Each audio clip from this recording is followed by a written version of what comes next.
আজ অনেক দিন বাদে আমার ঠাকুরকে দর্শন করিয়ে দিনটা শুরু করলাম। কেমন আছেন সবাই এই ওয়েদার চেঞ্জের সময়? ইচ্ছে ডানার একটি নতুন পর্বে সব্বাইকে স্বাগত। আজ শিবরাত্রি।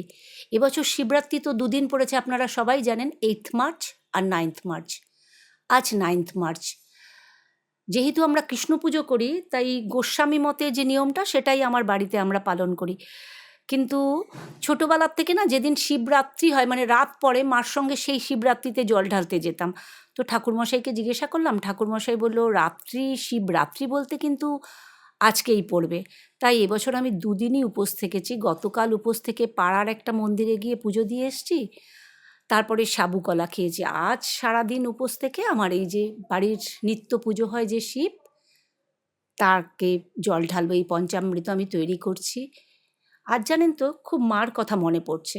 ছোটোবেলা মার সঙ্গে শিবরাত্রিতে জল ঢালতে যেতাম, তো বসে থাকতাম কখন মা সাবু কলা দেবে। আজ 1 বছর হলো মা আমাদের ছেড়ে চলে গেছে।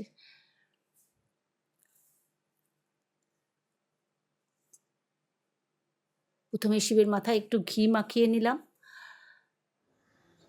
তারপরে এই যে জল ঢালবো, মহামৃত্যুঞ্জয় মন্ত্রটা নিজেই উচ্চারণ করে বাবার মাথায় জল ঢালছি।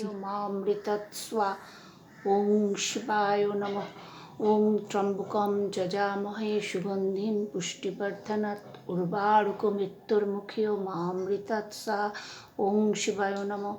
ওং ত্রম্বকম যজামহে সুগন্ধিম পুষ্টিবর্ধনং উর্বারুকমৃত্যুর্মুখীয় মামৃতাৎসা। এক এক সময় জানেন তো খুব আফসোস হয়, আমার মা চলে যাওয়ার পর আমি এই চ্যানেলটা খুলেছি, যার ফলে মার সঙ্গে কাটানো কোনো মুহূর্তের ভিডিওই আমার ব্লগে নেই।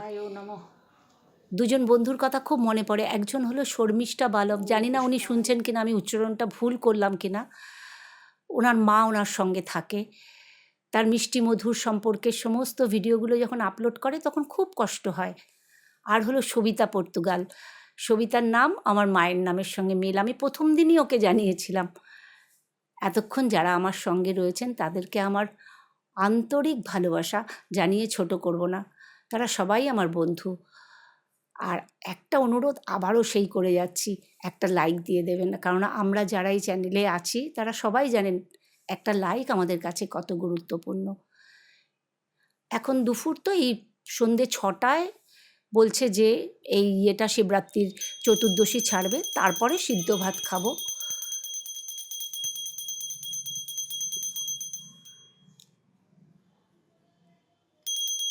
আজকে শরীর খুব ক্লান্ত লাগছে, কেননা আমরা ভেত বাঙালি, দুদিন ধরে ভাত না খাওয়া যা হয়।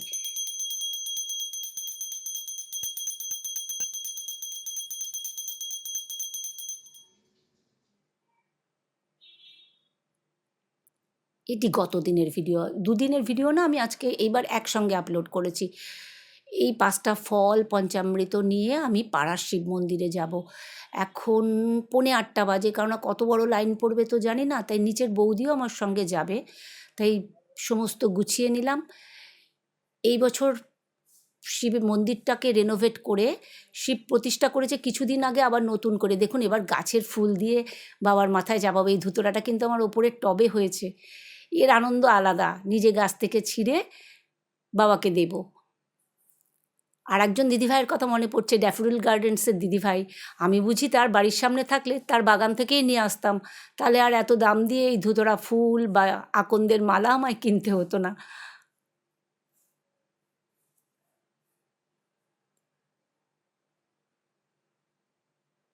এই যে চলে এসেছি পাড়ার সেই শিব মন্দিরে, 7:45 বাজে, দেখুন তাতেই কত লাইন পড়ে গেছে। মানে যারা বেলুড় মঠের দীক্ষিত তাদের কিন্তু সন্ধে 6টা থেকেই প্রহর শুরু হয়ে গেছে, আমাদেরকে ঠাকুরমশাই বললো 8টার থেকে। এই জল ঢালা শুরু হয়েছে, আমি বৌদির কাছে আমার ডালাটা দিয়ে আপনাদের জন্য একটু ভিডিওটা করে নিলাম দেখানোর জন্য। এই শীতলা মন্দিরের লাগোয়াই আমার এই শিব মন্দির। এই শীতলা মন্দিরের ভিডিও আগেও আপনাদের সঙ্গে আমি শেয়ার করেছি, তা ভাবলাম আজকেও একটু শেয়ার করে যাই। খুব জাগ্রত এই শীতলা মায়ের মন্দির। শুনছি 23শে মার্চ বলে এখানে হনুমানজির প্রাণ প্রতিষ্ঠা হবে। এই যে এখানে ওনারা ধূপ প্রদীপের রাখার বন্দোবস্ত করেছে, আমি আর বৌদি দুজনেই আরতি করে এখানে ধূপটা জ্বালিয়ে দিলাম। দেখুন রাত যত বাড়ছে লাইন দেখুন কত দূর চলে গেছে। আমি রাস্তার ওপার থেকে একটু ভিডিওটা করার চেষ্টা করলাম। ভিডিওটা আজকে এখানেই শেষ করব। দেখুন লাইন কত দূর অবধি এগিয়ে এসছে, রাত 9টা।